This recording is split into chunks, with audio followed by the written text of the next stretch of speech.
Ақсақ киік күйі. Бірде Құрманғазы нағашы ағасы Төремұратпен аңға шығады. Алдарынан бірнеше киік шауып өтеді. Жігіттер киіктерді шетінен ата бастайды. Бір жігіт Құрманғазыға: «Әй Құрманғазы, мылтық ұстай алатын ермедің бассайшы шіріппеңді», дейді. Құрманғазы мылтығын кезей бастағанда: «Мергендігіңді көрейік, кәні киіктің аяғынан атшы», дейді екіншісі. Құрманғазы киіктің артқы аяғына тигізеді. Киік үш аяқтап ақсаңдап қашады. Қасында кішкене құралайы бар еді. Киік бір сүрініп бір тұрған сайын құралайы енесін айналшықтап жүреді. Киік лағын уайымдап, оған басын шұлғып қаш деп белгі береді. Бұл көрініс Құрманғазының жүрегін елжіретіп жібереді. Киікті атқанына өкінеді. Қасындағы жігіттер ақсақ киікті қуамыз дегенде, Құрманғазы тоқтатып, қолына домбырасын алады да бұрын соңды естімеген бір күйді төгілте жөнеледі.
Жігіттердің бәрі мұңға батып тұрып қалады. «Жиенжан, бұл күйің жүрегімізді жібітті, аты қалай?» деп сұрайды Төремұрат. Құрманғазы: «Нағашеке, жаралының бәрі жаралы, жанның бәрі бірдей. Киіктегі жан мен біздегі жан екеуі бір емес пе? Ақсаңдап бара жатса да лағының қамын ойлап жатыр. Соны көрмейсіздер ме? Атпайын ақ деп едім, жігіттеріңіз болмады.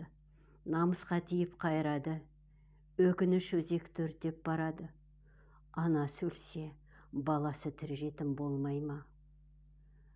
Бұл күйдің атын ақсақ киік деп атадым», депті.